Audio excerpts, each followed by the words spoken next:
નમસ્કાર વિદ્યાર્થી મિત્રો, હું અમિત રંગાણી મારી YouTube ચેનલમાં તમારું સ્વાગત કરું છું। આજે આપણે JEE નીટના કેટલાક સામાન્ય કોન્સેપ્ટ સમજવાના છીએ અને ત્યારબાદ આપણે થોડા ડીપમાં ઊંડાણમાં ચર્ચા કરીશું। જેટલા આજે ચલાવવાના મૂળ 3 ટોપિક્સ છે અને એના લગતા કેટલાક એક્ઝામ્પલ્સ જી નીટની અંદર પૂછાવાની શક્યતા ઘણી બધી રહેલી હોય છે। એમાંથી સૌથી પહેલો ટોપિક છે મોલ સંકલ્પના। મોલ સંકલ્પના એ ધોરણ 11 નો ટોપિક છે। બીજો છે સરેરાશ આણ્વીય દળ, એ પણ 11મા ધોરણનો ટોપિક છે અને સરેરાશ મોલર દળ એ પણ ધોરણ 11 નો ટોપિક છે। તો આજે આપણે JEE અને નીટ ની અંદર ધોરણ 11 ના કેટલાક સામાન્ય કોન્સેપ્ચ્યુઅલાઇઝ ટોપિક્સ ક્લિયર કરીશું। તો એમાં સૌથી પહેલા આવે છે મોલ સંકલ્પના। તો મોલ એટલે તમને ખબર છે કે દળ ભાગ્યા આણ્વીય દળ, એટલે 1 મોલ એટલે શું થાય તો કે આપણને ખબર છે કે ભાઈ એવોગેડ્રો અંક 1 મોલ એટલે 6.022 ગુણ્યા 1023 જેટલા અણુઓ હોય એને આપણે શું કહીએ છીએ? 1 મોલ કહીએ છીએ। તો 1 મોલમાં કેટલા અણુ હોય પેલા એ ખબર હોવી જોઈએ। 6.022 ગુણ્યા 1023 જેટલા અણુ હોય છે। અણુની જગ્યાએ તમે બીજા કેટલાક શબ્દનો યુઝ કરી શકો છો। અણુ હોઈ શકે, પરમાણુ હોઈ શકે, કણ હોઈ શકે। અણુ હોઈ શકે, તમે પરમાણુનો પણ યુઝ કરી શકો છો। એટલે અણુ, પરમાણુ, કણ વગેરે શબ્દોનો ઉપયોગ પણ તમે કરી શકો। એટલે એક્ઝામની અંદર પૂછાય કે કણના નંબર તો પણ તમે લખી શકો। એટલે 1 મોલની અંદર કેટલા પરમાણુ હોય? 6.022 ગુણ્યા 1023 જેને આપણે એવોગેડ્રો અંક પણ કહેતા હતા। સો મોલના સૂત્રો, મોલનું પહેલું સૂત્ર સામાન્ય સૂત્ર દળ ભાગ્યા આણ્વીય દળ ઇઝ ઇક્વલ ટુ, તમે એની સંખ્યાના આધારે, કણોની સંખ્યાના આધારે બીજું સૂત્ર આપવું હોય તો કણોની સંખ્યા છેદમાં એવોગેડ્રો અંક, અને ત્યારબાદ એક બીજું સૂત્ર છે STPA મોલ શું થાય એ। સપોઝ કરો કે આપણને કદ આપેલું હોય, તો કદ આપેલું હોય તો આપણે શેના માટે શોધવું પડે? STPA, એટલે કે STPA એટલે સ્ટાન્ડર્ડ ટેમ્પરેચર પ્રેશર। તો STP એટલે સ્ટાન્ડર્ડ ટેમ્પરેચર પ્રેશર એ જો એક મતલબ દબાણ જો 1 એટમોસ્ફિયર હોય, 1 ATM હોય અને તાપમાન 273 કેલ્વિન હોય તો દળ કેટલું લેવાનું? 22.4 લીટર, જે તમને બધાને ખ્યાલ છે, આપણે ધોરણ 11 માં ભણી ચૂક્યા છીએ। અને જો 1 એટમોસ્ફિયર ની જગ્યાએ 1 બાર દબાણ હોય, જો દબાણ 1 બાર હોય, તાપમાનમાં કોઈ જ ફેરફાર કરવો નહીં, 273 કેલ્વિન તાપમાન રાખવામાં આવે તો દળ એના કદમાં પરિવર્તન આવે છે, કદ થઈ જાય 22.7 લીટર, આટલું કદ બને છે। તો STPA સ્ટાન્ડર્ડ ટેમ્પરેચર પ્રેશર એ મોલ લખવા હોય V એટલે કે કદના આધારે તો શું લખી શકીએ? તો આપેલું કદ, આપેલ કદ, જે રકમમાં આપણને કદ આપ્યું હોય એ કદ, અને છેદમાં આવશે STPA કદ। અને તમને STPA કદ એટલે તમારે નક્કી કરવાનું 22.4 લેવું, 22.7 લેવું। તો રકમમાં જો 1 એટમોસ્ફિયર દબાણ આપેલું હોય તો 22.4 લેવું, અને 1 બાર આપ્યું હોય તો 22.7 લેવામાં આવે છે। હવે આપણે મોલની સંજ્ઞા સ્વરૂપે સૂત્રો લખી દઈએ સરળતા ખાતર। તો મોલ એટલે small n is equal two દળ ભાગ્યા આણ્વીય દળ, દળ એટલે સ્મોલ m, આણ્વીય દળ એટલે મોલેક્યુલર માસ કેપિટલ M। કણોની સંખ્યા, કણોની સંખ્યા એટલે શું થશે? કેપિટલ N, અને છેદમાં એવોગેડ્રો અંક એટલે શું થશે? Na તરીકે પણ લખી શકાય। તો આટલા સૂત્રોના આધારે, આ સૂત્રના આધારે પણ ક્યારેક પૂછાય છે, તો એનો એક ક્વેશ્ચન છે જે ઓક્સિજન અને નાઇટ્રોજન વિશે સમજાવે છે કે એના રકમ એના આધારે છે। ઓક્સિજન અને નાઇટ્રોજનના દળનો ગુણોત્તર આપ્યો છે। દળનો ગુણોત્તર એટલે સ્મોલ m નો ગુણોત્તર આપ્યો છે। તો આપણે સૌથી પહેલા જે રકમમાં આપ્યું હોય એ લખવાનું।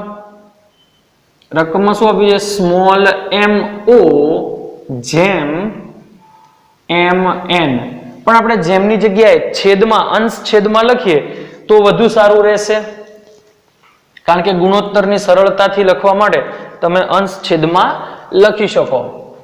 તો સ્મોલ mo, O એટલે ઓક્સિજનનો, અને small F of N is equal to કેટલું આપ્યું છે 1/4 આવું આપેલું છે. તો અણુની સંખ્યાનો ગુણોત્તર, અણુની સંખ્યા એટલે n નો ગુણોત્તર શોધવાનો છે. એટલે શોધવાનું શું, પ્રશ્ન આપણો શું થયો, NO upon NN is equal to question mark. આવો આપણો પ્રશ્ન થાય છે. એટલે આ આપણને આપેલું છે. તો આના ઓપ્શનમાં આપ્યું છે 1/4, 7/32, 1/8 અને 3/16. આ પ્રશ્ન 2014 માં JEE ની અંદર પૂછાયેલો છે. તો હવે આપણે એની શરૂઆત ક્યાંથી કરીશું, તો આપણે n શોધવા છે. n શોધવા માટે આપણને મોલ આપેલા હોવા જોઈએ. આપણને મોલ આપ્યા નથી. મોલ ના આપ્યા હોય તો શું કરવું પડે, મોલ મૂકી દેવાના ડાયરેક્ટ, પછી મોલની કિંમત બદલી દઈશું. જેમ કે n, તો n કોના લઈશું, મોલ ઓક્સિજન ના લઈશું અને મોલ નાઇટ્રોજન ના લઈશું. ચલો ધ્યાન રાખવું, સૂત્રમાં જ લખી લઈએ. NO मतलब mole of oxygen upon mole of nitrogen, બંનેના મોલ. તો મોલનું સૂત્ર શું થશે, આ કોમન છેદ છે. મોલનું સૂત્ર દળ ભાગ્યા આણ્વીય દળ. આપણા પાસે શું છે, દળ આપેલા છે એટલે m આપેલા છે, તો small mo upon capital mo. નીચે છેદમાં શું લખીશું, નાઇટ્રોજન માટે small mn upon capital mn.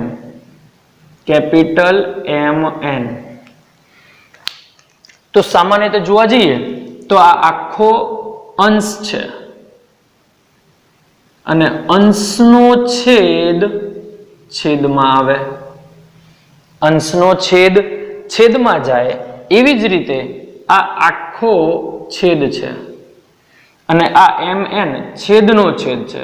એ છેદનો છેદ ક્યાં જશે, અંશમાં જાય. તો શું લખી શકાય, ઇઝ ઇક્વલ ટુ mo ગુણ્યા આ જે ઉપર જશે એટલે mn अपॉन स्मॉल mn गुणिया कैपिटल mo. तो આપણે સૂત્ર શું બન્યું આપણી પાસે, NO upon NN is equal to MO into MN upon MN into MO. Small capital નું ધ્યાન રાખજો, સ્મોલ m એટલે દળ અને કેપિટલ M એટલે આણ્વીય દળ. હવે આપણા પાસે છે જુઓ MO અને MN, MO અને MN છે, આ બંને આપ્યું છે. કેપિટલ MN અને કેપિટલ MO એ આપણને આવડે. કેપિટલ MN એટલે નાઇટ્રોજન નું આણ્વીય દળ 14, ઓક્સિજન નું આણ્વીય દળ 16. તો સિમ્પલી કરી દેવાનું, પણ આપણી પાસે મોલ નો ગુણોત્તર છે તો mall is equal two NaN લખાય. ચલો તો ધ્યાન રાખો, તો NO નાઇટ્રોજન માટે લખીએ, સોરી ઓક્સિજન માટે લખીએ, NO is equal to શું લખાય, NO upon Na.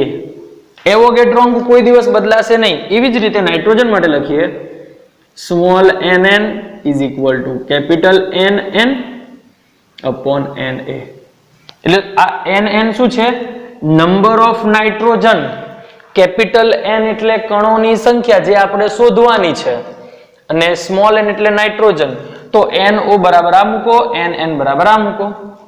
શું લખાશે, NO upon Na છેદમાં આ છેદ કયો છે, આ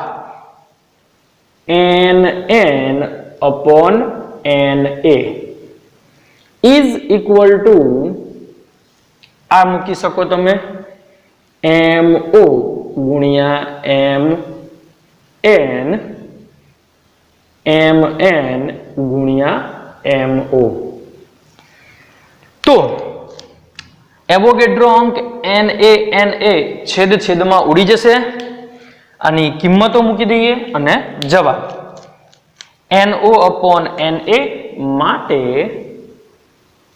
NO upon Na is equal to MO upon MN, MO 1 MN 4 1 4 गुणिया MN, MN એટલે નાઇટ્રોજનનું આણ્વીય દળ શું આવશે 14 નાઇટ્રોજન હા 7 દુ 14 અને ઓક્સિજનનું આવશે 16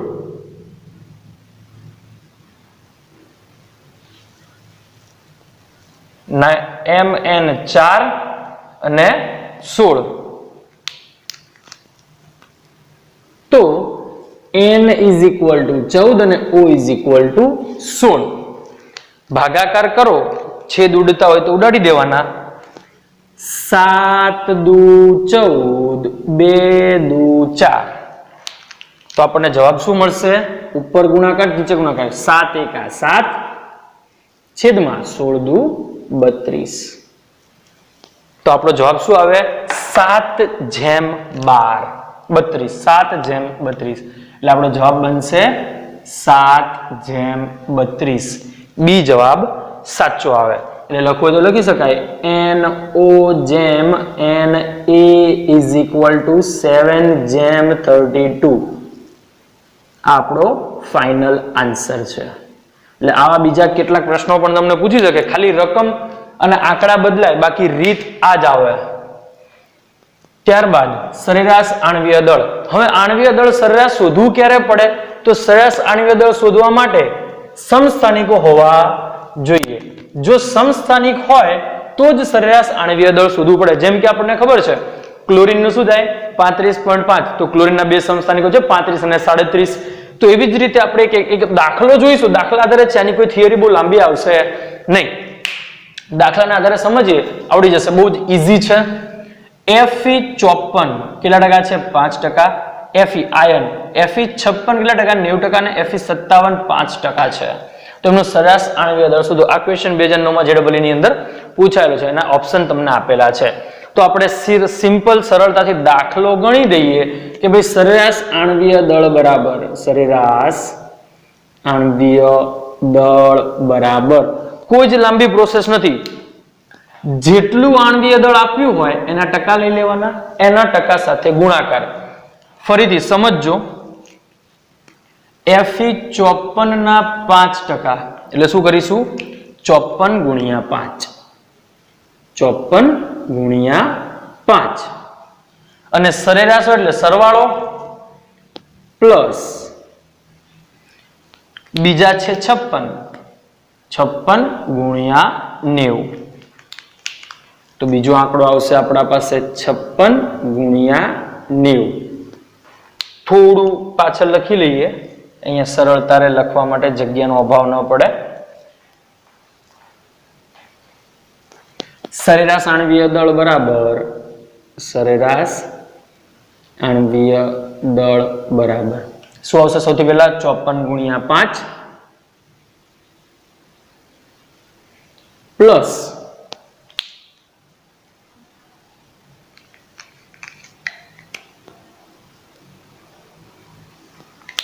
56 ગુણ્યા 90 56 ગુણ્યા 90 પરસેન્ટેજ સાથે ગુણાકાર કરવાનો પ્લસ શું આપ્યું છે 57 ગુણ્યા 5 57 ગુણ્યા 5 અને એના છેદમાં ટકાવારી કરીને તો ટકાવારી કરો તો એના છેદમાં શું આવશે 100 કારણ કે ટકાને દૂર કરવા માટે ભાગ્યા 100 ક્લિયર ફરીથી આણ્વીય દળ ગુણ્યા ટકાવારી પ્લસ આણ્વીય દળ ગુણ્યા ટકાવારી આણ્વીય દળ ગુણ્યા ટકાવારી ગુણાકાર કરો 54 ગુણ્યા 5 270 પ્લસ 56 ગુણ્યા 90 56 ગુણ્યા 9 કરો એટલે 504 થાય 0 નો 0 ઉમેરી દેવાનો પ્લસ 57 ગુણ્યા 5 285 છેદમાં 100 સરવાળો કરો તો 5 8 ને 4 12 ને 7 9 1 2 ને 2 4 ને 5 અને આગળના 5 છેદમાં 100 પોઈન્ટ કાપો એટલે 55.95 એ સાચો જવાબ મળે છે. એટલે સાચો જવાબ શું આવશે? 55.95 એ સાચો જવાબ છે, સરેરાશ આણ્વીય દળ. ત્યારબાદ નવો ટોપિક સરેરાશ મોલર દળ. તો સૌથી પહેલા મોલર દળનું સૂત્ર આવડવું જોઈએ. મોલર દળ કોઈ એક પદાર્થ માટે મોલર દળ હોય તો પદાર્થનું મોલર દળ બરાબર દળ છેદમાં મોલ. જો વધારે હોય, વધારે એટલે એક કરતા વધારે પદાર્થો હોય તો સરેરાશ મોલર દળ, તો કુલ દળ છેદમાં કુલ મોલ. કુલ દળ એટલે સ્મોલ m t, t એટલે ટોટલ, છેદમાં n t એટલે મોલનું દળ. પરંતુ ઘણી વખત એટલે કે તમને આ રકમમાં આપેલું છે એવી જ રીતે, પરંતુ આની થિયરી તમને ઉપર સમજાવવામાં આવે છે.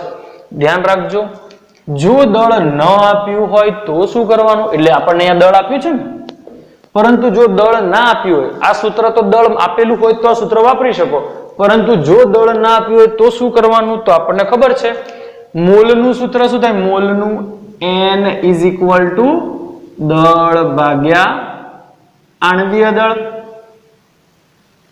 તો એના પરથી દળને કરતા બનાવો તો સ્મોલ m = મોલ n ગુણ્યા આણ્વીય દળ. તો જો મારે સરેરાશ મોલર દળ લખવું હોય, સરેરાશ મોલર દળ બરાબર કોઈ બે પદાર્થ માટે લખીએ, એક પદાર્થ 1 અને બીજો પદાર્થ 2. પદાર્થ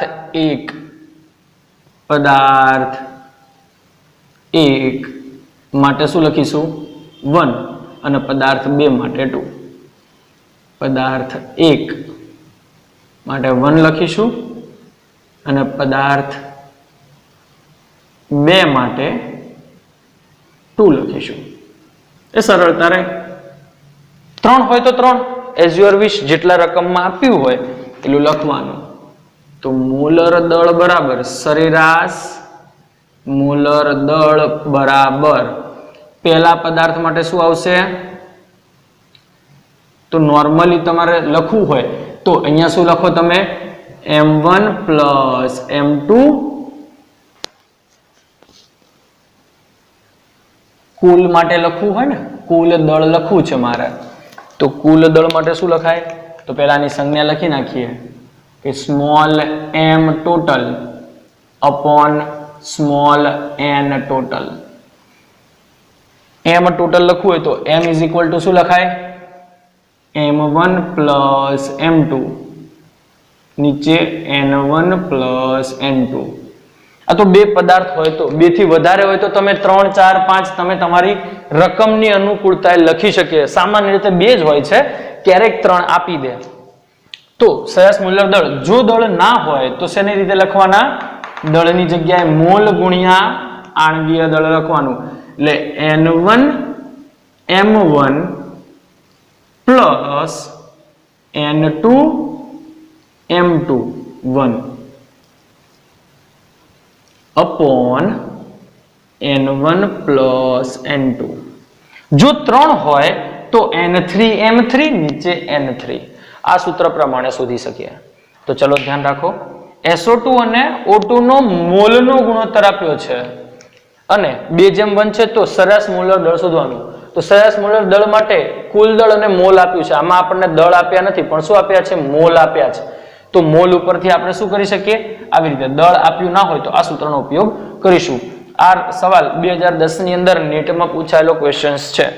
તો આપણે સૂત્ર લખીએ, સરેરાશ મોલર દળ બરાબર સરેરાશ મોલર દળ બરાબર શું સૂત્ર આવશે? અહીંયા SO2 અને O2 છે તો આપણે SO2 ને 1 કહીએ અને O2 ને 2 કહીએ તો સૂત્ર શું આવશે?